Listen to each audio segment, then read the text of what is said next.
The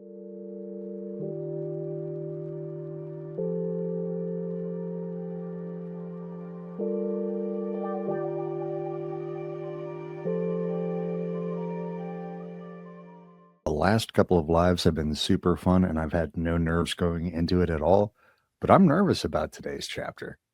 I feel deeply in my bones that I'm going to do this very badly, and I just want to let you guys know I'm a little nervous this morning, but that's okay. So, thanks for coming with me so far this long. Let's begin. The Man with Two Faces. It was Kroll. You? Gasped Harry. Kroll smiled. His face wasn't twitching at all. Me, he said calmly. I wondered whether I'd be meeting you here, Potter. But I thought Snape. Snape? Severus. Kroll laughed, and it wasn't his usual quivering treble either, but cold and sharp. Yes, Severus does seem the type, doesn't he? So useful to have him swooping around like an overgrown bat. Next to him, who would suspect poor stuttering Professor Quirrell? Harry couldn't take it in. This couldn't be true. It couldn't. But Snape tried to kill me. No. I tried to kill you. Your friend, Miss Granger, accidentally knocked me over as she rushed to set fire to Snape at that Quidditch match. She broke my eye contact with you. Another few seconds and I'd have got you off that broom. I'd have managed it before then if Snape hadn't been muttering a counter curse, trying to save you. Imagine being exposed to the story for the first time, and you had let yourself be led, not by the facts, because we're not given the facts, but led by Harry's perception. His projection moved him undeniably towards a conclusion that Snape was trying to kill him. And that was only based on projection, and we all followed along with him, even though he was wrong. Snape was trying to save me? Of course, said Kroll coolly. Why do you think he wanted to referee your next match? He was trying to make sure I didn't do it again. Funny, really. He needn't have bothered. I couldn't do anything with Dumbledore watching. All the other teachers thought Snape was trying to stop Gryffindor from winning. He did make himself unpopular. And what a waste of time, when after all that, I'm going to kill you tonight. So our takeaway here, on page 289, is that we have been led to projecting all our energy onto Snape, and that made us invisible to the real bad guy. As a viewer, Katie pointed out, with the snowball things, the only one who saw really what was going on with Quirrell was Fred and George, the sacred twins. They actually spotted the wound. They threw snowballs at it, but they didn't engage with it, and they didn't tell anybody anything useful. The moral that we could draw from this part is when you project your fear on somebody else, you are blind to your actual enemy. Quirrell snapped his fingers. Ropes sprang out of thin air and wrapped themselves tightly around Harry. You're too noisy to live, Potter, scurrying around the school on Halloween like that. For all I knew, you'd seen me coming to look at what was guarding the stone. You let the troll in? Certainly. I have a special gift with trolls. You must have seen what I did to the one in the chamber back there. Unfortunately, while everyone else was running around looking for it, Snape, who already suspected me, went straight to the third floor to head me off. And not only did my troll fail to beat you to death,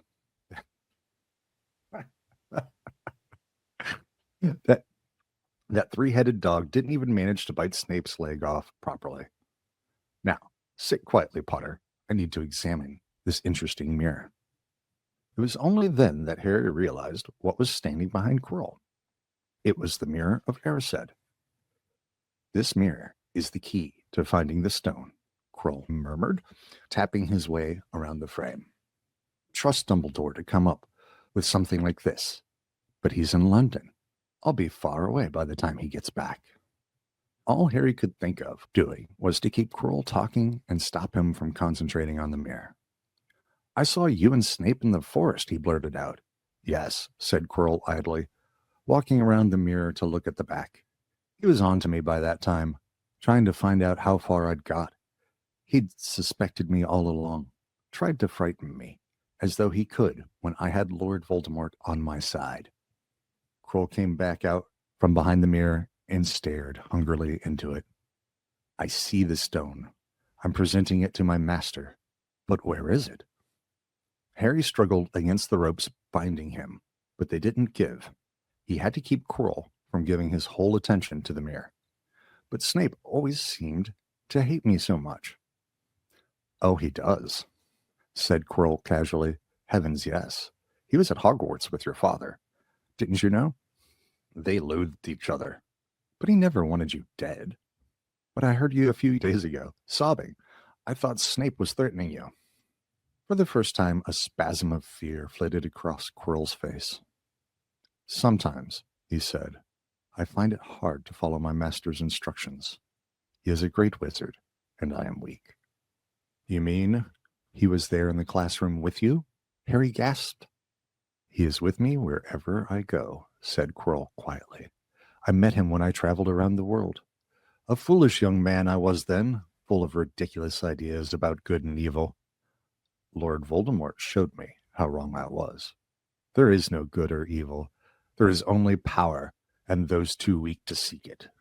Since then, I have served him faithfully, although I have let him down many times. He has had to be very hard on me. Quirrell shivered suddenly. He does not forgive mistakes easily. When I failed to steal the stone from Gringotts, he was most displeased. He punished me, decided he would have to keep a closer watch on me. What we're describing here with this trauma-dumping exposure is that Quirrell is not a willing participant in this at all. He was ignorant and went out into the world, and he met evil. And evil drew him in, and then it broke him. I'm sure many of you are familiar with Game of Thrones. If you remember our friend who was captured and then systematically tortured and became something animal-like in his existence, it's the same process. Different tools, but same process that Quirrell is talking about here. Quirrell has been broken through brutality and savagery to do this. Quirrell's voice trailed away. Harry was remembering his trip to Diagon Alley. How could he have been so stupid? He'd seen Quirrell there that very day, shaken hands with him in the leaky cauldron. Quirrell cursed under his breath. I don't understand. Is the stone inside the mirror? Should I break it? Harry's mind was racing. What I want more than anything else in the world at the moment, he thought, is to find the stone before Quirrell does. So if I look in the mirror, I should see myself finding it, which means I'll see it where it's hidden. But how can I look without Quirrell realizing what I'm up to? He tried to edge to the left, to get in front of the glass without Quirrell noticing, but the ropes around his ankles were too tight. He tripped and fell over. Quirrell ignored him. He was still talking to himself. What does this mirror do? How does it work? Help me, master. And to Harry's horror, a voice answered. And the voice seemed to come from Quirrell himself. Use the boy. Use the boy. Quirrell rounded on Harry. Yes, Potter, come here. He clapped his hands once, and the ropes binding Harry fell off. Harry got slowly to his feet. Live viewers, I am monitoring the chats. If you guys ever want to come in with a question or something, we can address it live in the story. That's cool. Come here, Quirrell repeated. Look in the mirror and tell me what you see. Harry walked toward him. I must lie, he thought desperately. I must look and lie about what I see. That's all. Quirrell moved close behind him. Harry breathed in the funny smell that seemed to come from Quirrell's turban. He closed his eyes, stepped in front of the mirror, and opened them again. He saw his reflection, pale and scared looking at first, but a moment later the reflection smiled at him. It put its hand into its pocket and pulled out a blood-red stone. It winked and put the stone back in its pocket. And as it did so, Harry felt something heavy drop into his real pocket. Somehow, incredibly, he'd gotten the stone. Well, said Quirrell impatiently, What do you see? Harry screwed up his courage. I see myself shaking hands with Dumbledore, he invented. I've won the cup for Gryffindor. Quirrell cursed again. Get out of the way, he said. As Harry moved aside, he felt the Sorcerer's Stone against his leg. Did he make a break for it? But he hadn't walked 5 paces before a high voice spoke, though Quirrell wasn't moving his lips. He lies. He lies. Potter, come back here, Quirrell shouted. Tell me the truth. What did you just see? The high voice spoke again. Let me speak to him, face to face. Master, you are not strong enough. I have enough strength for this. Harry felt as if Devil's Snare was rooting him to the spot. He couldn't move a muscle. Petrified. Freeze reflex. Adrenaline. Petrified, he watched as Quirrell reached up and began to unwrap his turban. What was going on? The turban fell away. Quirrell's head looked strangely small without it. Then he turned slowly on the spot. Harry would have screamed, but he couldn't make a sound. You ever woke up from a dream like that? Where you couldn't move and you were screaming on the inside? Oh, it's horrifying. Where there should have been a back to Quirrell's head, there was a face. The most terrible face Harry had ever seen. It was a chalk white, with glaring red eyes and slits for nostrils, like a snake. Harry Potter, it whispered. Harry tried to take a step backward, but his legs wouldn't move. See what I have become, the face said. Mere shadow and vapor. I have form only when I can share another's body. There have always been those willing to let me into their hearts and minds. Unicorn blood has strengthened me these past weeks. You saw faithful Quirrell drinking it for me in the forest. And once I have the elixir of life, I will be able to create a body of my own. Now, why don't you give me that stone in your pocket? So he knew. The feeling suddenly surged back into Harry's legs. He stumbled backward. Don't be a fool, snarled the face. Better save your own life and join me, or you'll meet the same sad end as your parents. They died begging me for mercy. Liar! Harry shouted suddenly. Quirrell was walking backward at him so that Voldemort could still see him. The evil face was now smiling. How touching, it hissed. I always value bravery. Yes, boy, your parents were brave. I killed your father first, and he put up a courageous fight. But your mother needn't have died. She was trying to protect you. Now, give me the stone, unless you want her to have died in vain. Never! Harry sprang toward the flame door, but Voldemort screamed, Seize him! And the next second, Harry felt Quirrell's hand close on his wrist. At once, a needle-sharp pain seared across Harry's scar. His head felt as though it was about to split in two. He yelled, struggling with all his might, and to his surprise, Quirrell let go of him.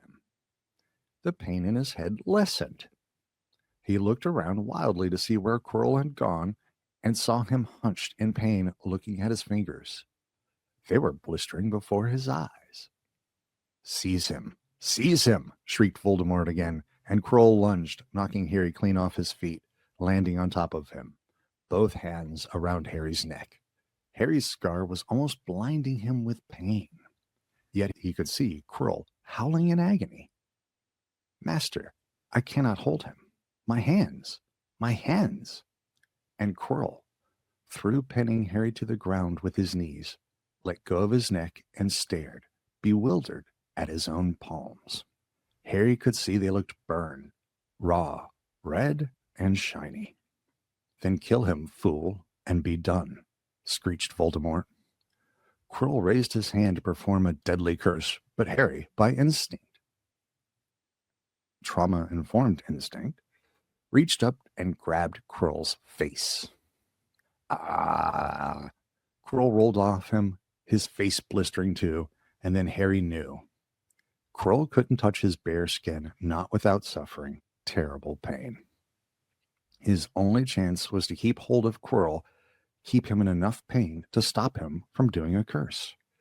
Harry jumped to his feet, caught Quirrell by the arm, and hung on as tight as he could. Quirrell screamed and tried to throw Harry off. The pain in Harry's head was building. He couldn't see. He could only hear Quirrell's terrible shrieks and Voldemort's yells of, "Kill him! Kill him!" and other voices, maybe in Harry's own head, crying, "Harry! Harry!" He felt Quirrell's arm wrenched from his grasp, knew all was lost, and fell into blackness.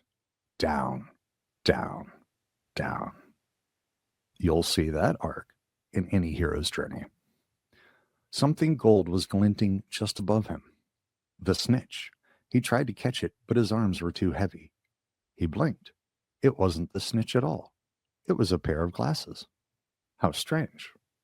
He blinked again. The smiling face of Albus Dumbledore swam into view above him. "Good afternoon, Harry," said Dumbledore. Harry stared at him. Then he remembered. "Sir, the stone. It was Quirrell. He's got the stone. Sir, quick. Calm yourself, dear boy. You are a little behind the times," said Dumbledore. "Quirrell does not have the stone." "Then who does, sir?" "I, Harry. Please relax, or Madame Pomfrey will have me thrown out." Harry swallowed and looked around him. He realized he must be in the hospital wing. He was laying in a bed with white linen sheets, and next to him was a table piled high with what looked like half the candy shop. "Tokens from your friends and admirers," said Dumbledore, beaming. Beaming. "What happened down in the dungeons between you and Professor Quirrell is a complete secret, so naturally, the whole school knows. I believe your friends Mr. Fred and George Weasley were responsible for trying to send you a toilet seat. No doubt they thought it would amuse you. Madame Pomfrey, however, felt it might not be very hygienic and confiscated it. How long have I been in here?" 3 days. Mr. Ronald Weasley and Miss Granger will be most relieved you have come around. They have been extremely worried. But, sir, the stone. I see you are not to be distracted. Very well, the stone. Professor Quirrell did not manage to take it from you. I arrived in time to prevent that, although you were doing very well on your own, I must say. You got there? You got Hermione Zell? We must have crossed in midair.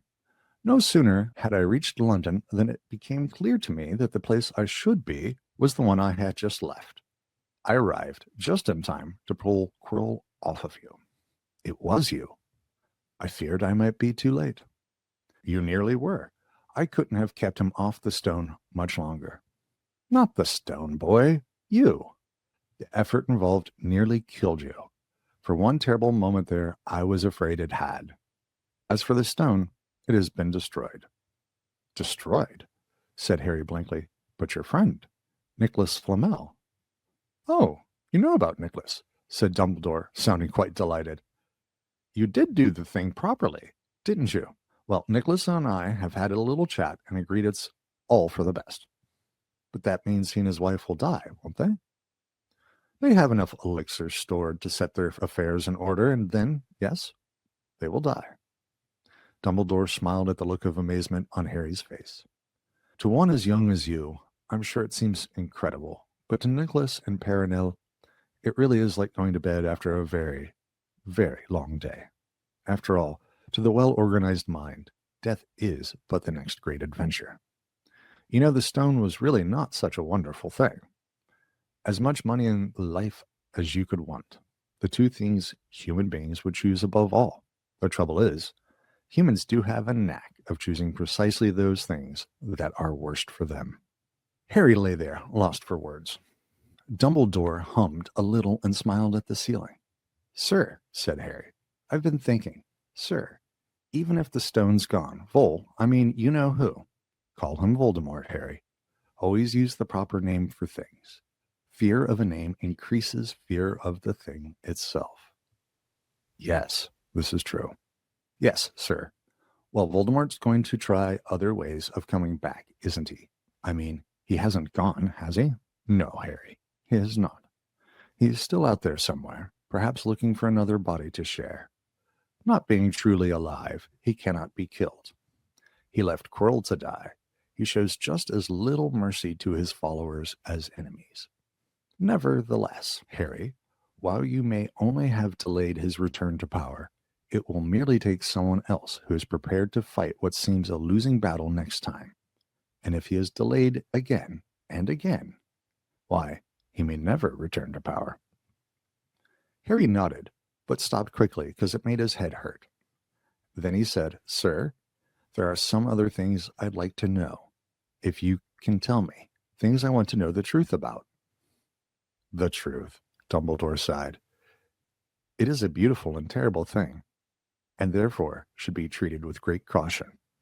Two things can exist at the same time. Dumbledore should always be viewed with a critical eye as somebody at least capable of very deep manipulations. And sometimes he speaks the literal truth about the ways of the universe. That time he was telling a universal truth. He does drop gold, but sometimes there's a dark side.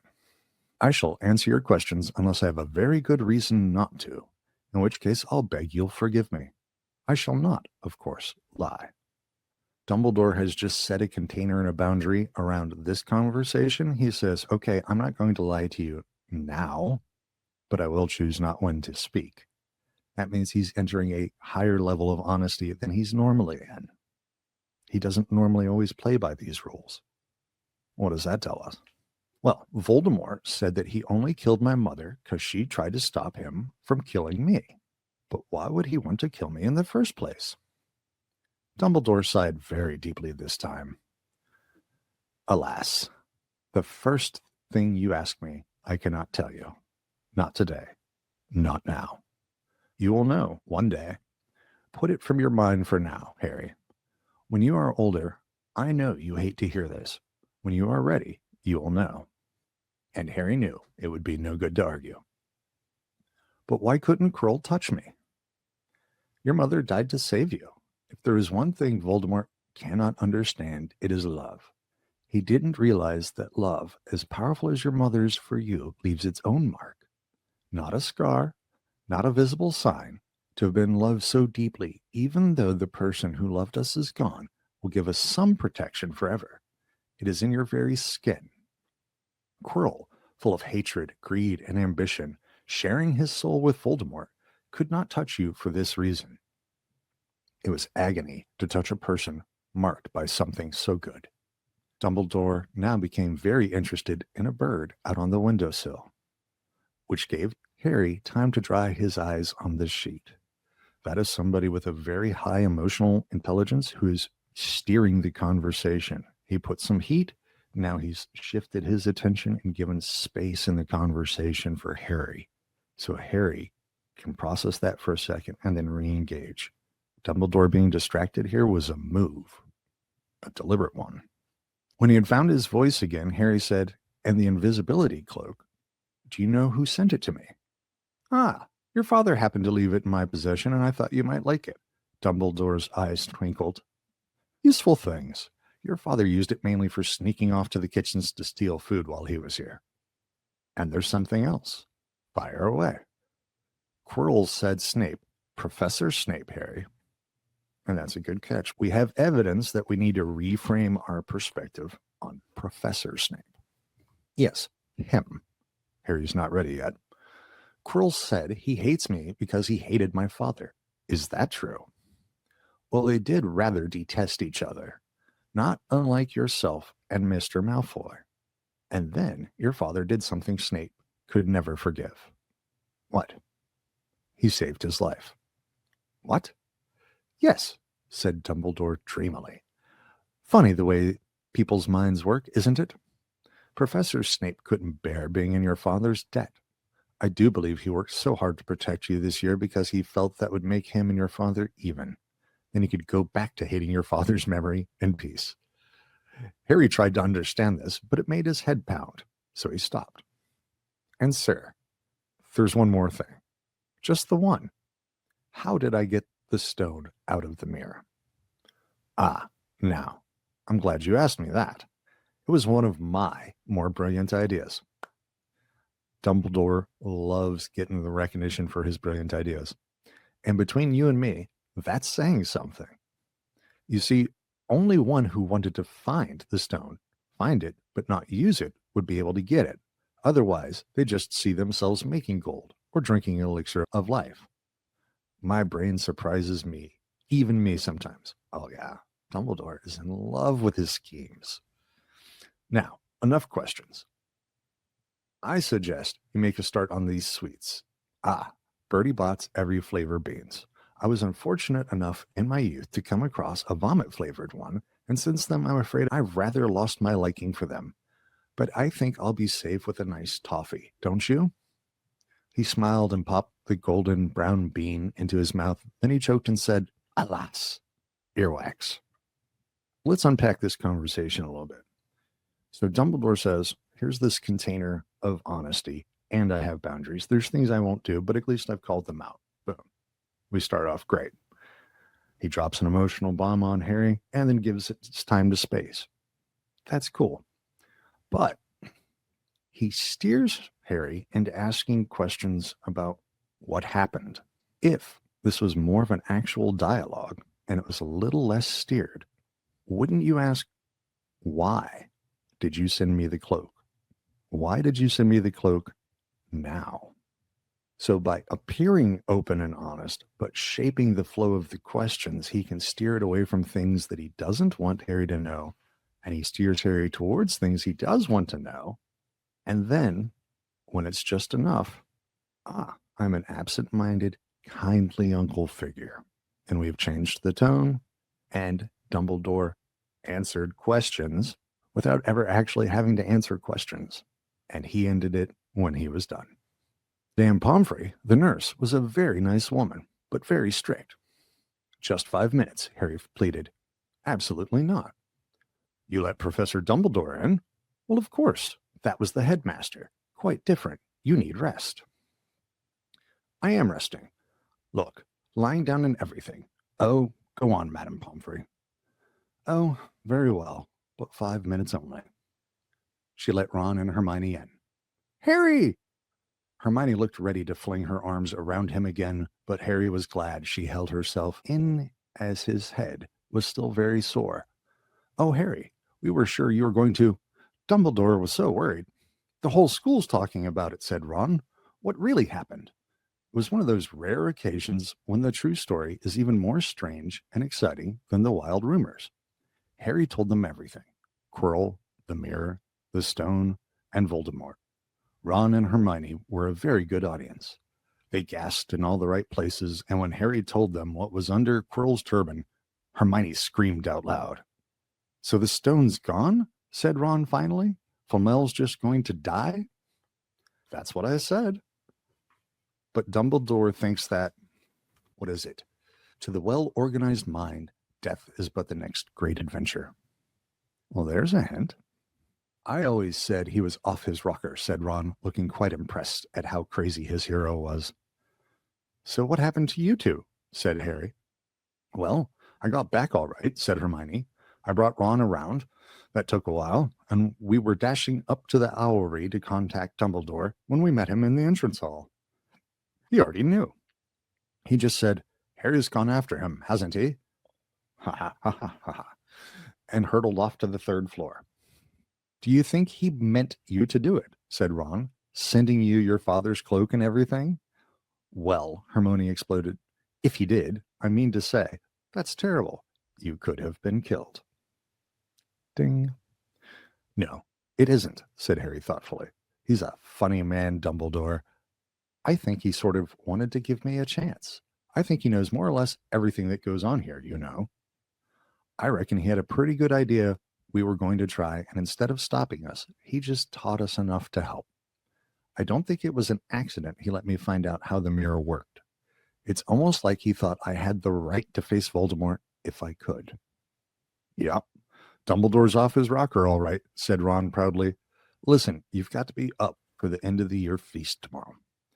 The points are all in, and Slytherin won, of course. You missed the last Quidditch match, and we were steamrollered by Ravenclaw without you. But the food will be good. At that moment, Madame Pomfrey bustled over. "You've had nearly 15 minutes. Now out," she said firmly. After a good night's sleep, Harry felt nearly back to normal. "I want to go back to the feast," he told Madame Pomfrey as she straightened his many candy boxes. "I can, can't I?" "Professor Dumbledore says you are allowed to go," she said sniffily, as though in her opinion Professor Dumbledore didn't realize how risky feasts could be. "And you have another visitor." "Oh, good," said Harry. "Who is it?" Hagrid sidled through the door as he spoke. As usual, when he was indoors, Hagrid looked too big to be allowed. He sat down next to Harry, took one look at him, and burst into tears. "It's all my ruddy fault," he sobbed, his face in his hands.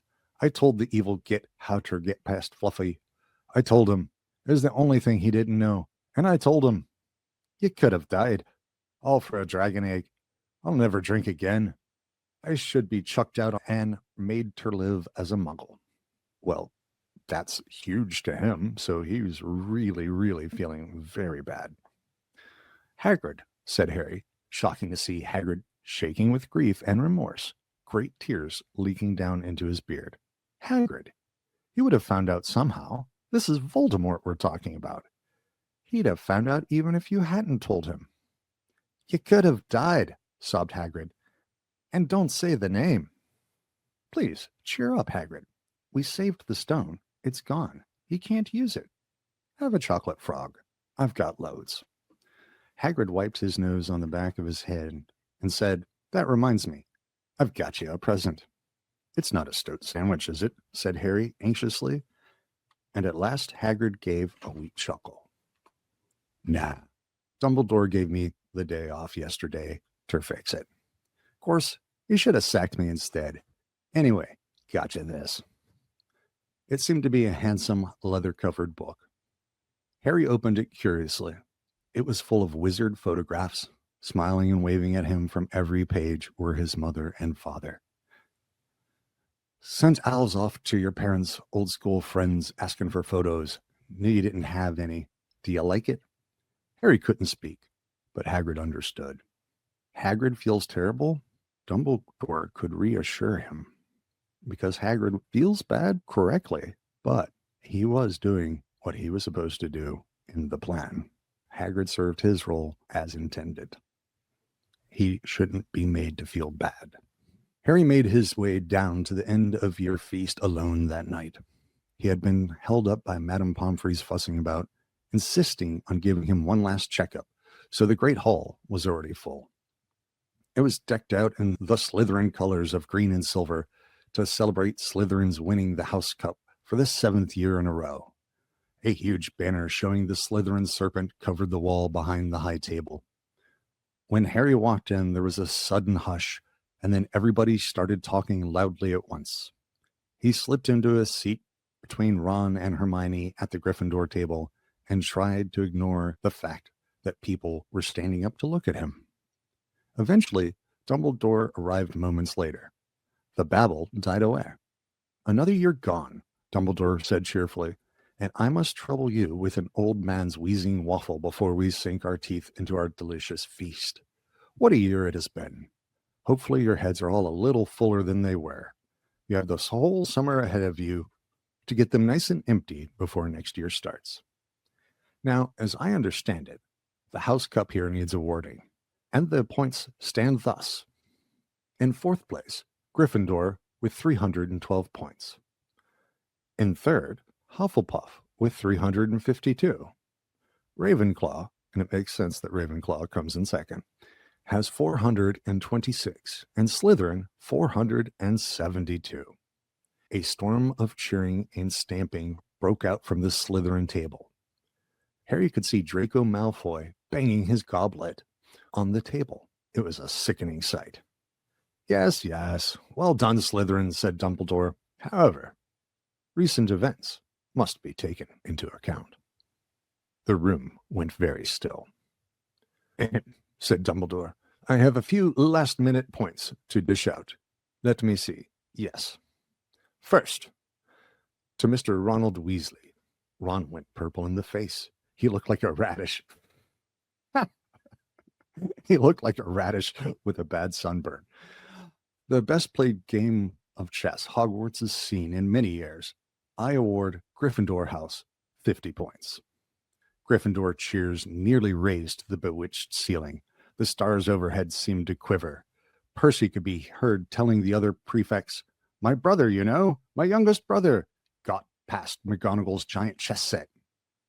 At last there was silence again.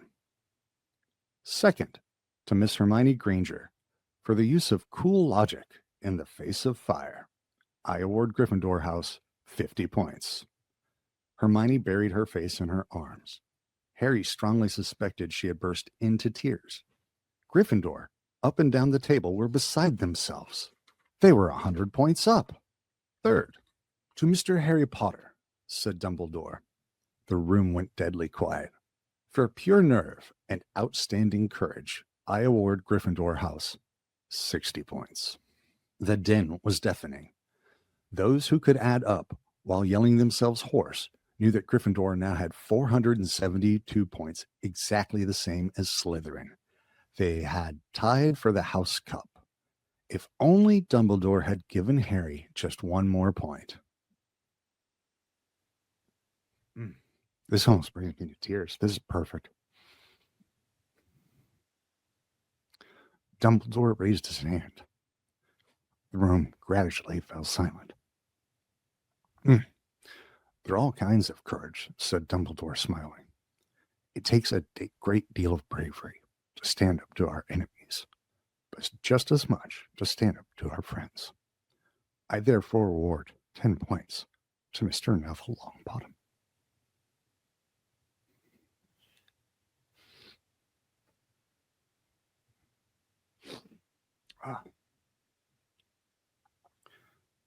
Sorry, guys.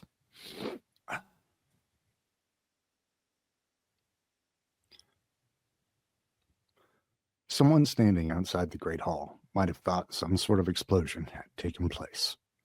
So loud was the noise that erupted from the Gryffindor table. Harry, Ron, and Hermione stood up to yell and cheer as Neville, white with shock, disappeared under a pile of people hugging him. He had never won so much as a point for Gryffindor before. Harry, still cheering, nudged Ron in the ribs and pointed at Malfoy, who couldn't have looked more stunned and horrified if he'd just had the body-bind curse put on him. Which means, that's fun. Hang on to that. Which means, Dumbledore called over the storm of applause, for even Ravenclaw and Hufflepuff were celebrating the downfall of Slytherin. We need a little change of direction. He clapped his hands. In an instant, the green hangings became scarlet, and the silver became gold. The huge Slytherin serpent vanished, and a towering Gryffindor lion took its place. Snape was shaking Professor McGonagall's hand with a horrible, forced smile. He caught Harry's eye, and Harry knew at once that Snape's feelings toward him hadn't changed one jot. This didn't worry Harry. It seemed as though life would be back to normal next year, or as normal as it ever was at Hogwarts. It was the best evening of Harry's life, better than winning at Quidditch or Christmas or knocking out mountain trolls. He would never, ever forget tonight. Harry had almost forgotten that the exam results were still to come, but come they did. To their great surprise, both he and Ron passed with good marks. Hermione, of course, had the best grade of the first years. Even Neville scraped through, his good herbology mark making up for his abysmal potions one. They had hoped that Goyle, who was almost as stupid as he was mean, might be thrown out, but he had passed too. It was a shame, but as Ron said, you couldn't have everything in life. Suddenly, their wardrobes were empty. Their trunks were packed. Neville's toad was found lurking in a corner of the toilets. Notes were handed out to all students, warning them not to use magic over the holidays. I always hope they'll forget to give us these, said Fred Weasley sadly. If you were in the global war on terror and you ever went home on emergency leave, you always hoped you'd be that one flight where they'd forget they didn't want you to drink any beers. I was never on that flight. Hagrid was there to take them down to the fleet of boats that sailed across the lake.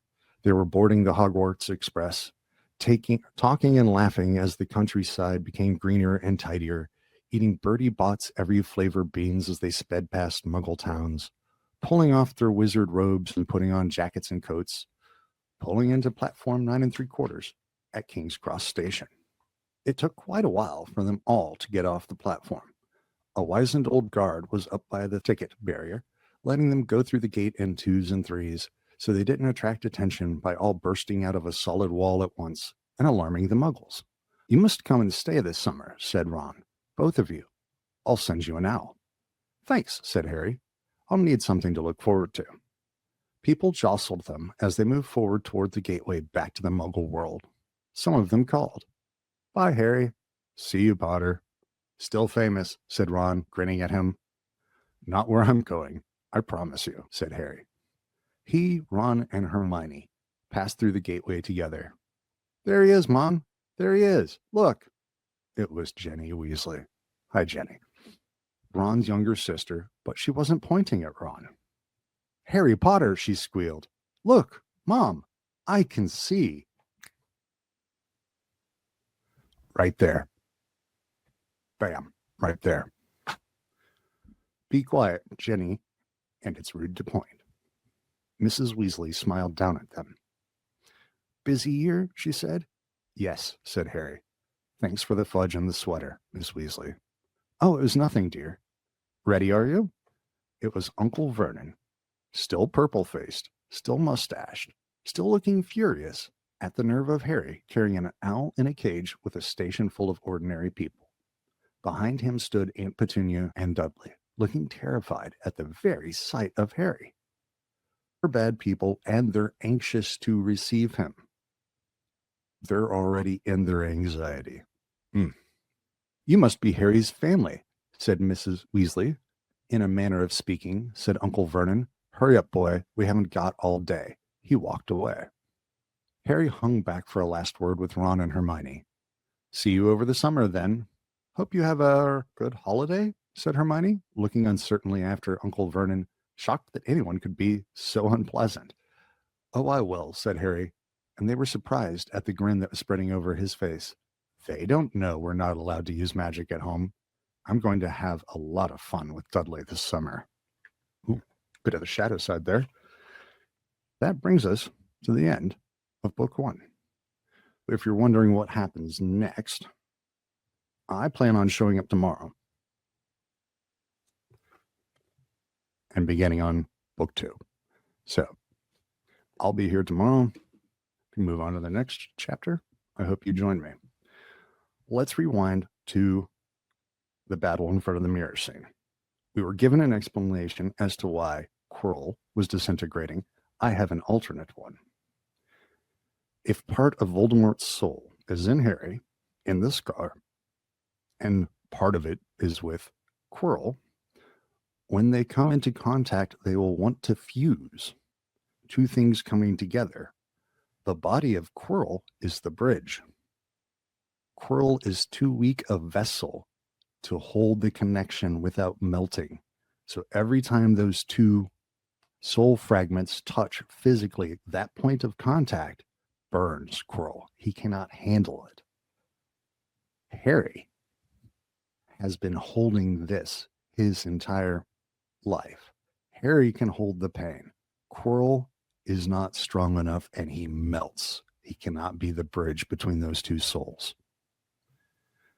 Second point, if we look at this myth across other myths, this is no different than when Frodo and the companions first leave the Shire, have their first real brush with danger.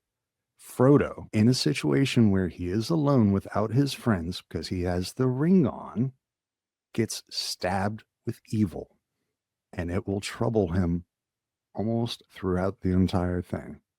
He almost dies, and he wakes in Rivendell. Frodo doesn't really do anything in that moment, but he does almost die alone in danger. In this moment, Harry doesn't really do anything. It's the connection that kills Quirrell. He almost dies alone in danger. He wakes up surrounded by friends. It's the same archetype in different stories. I hope everybody had a lovely day. See you tomorrow. Book 2. Have a great day.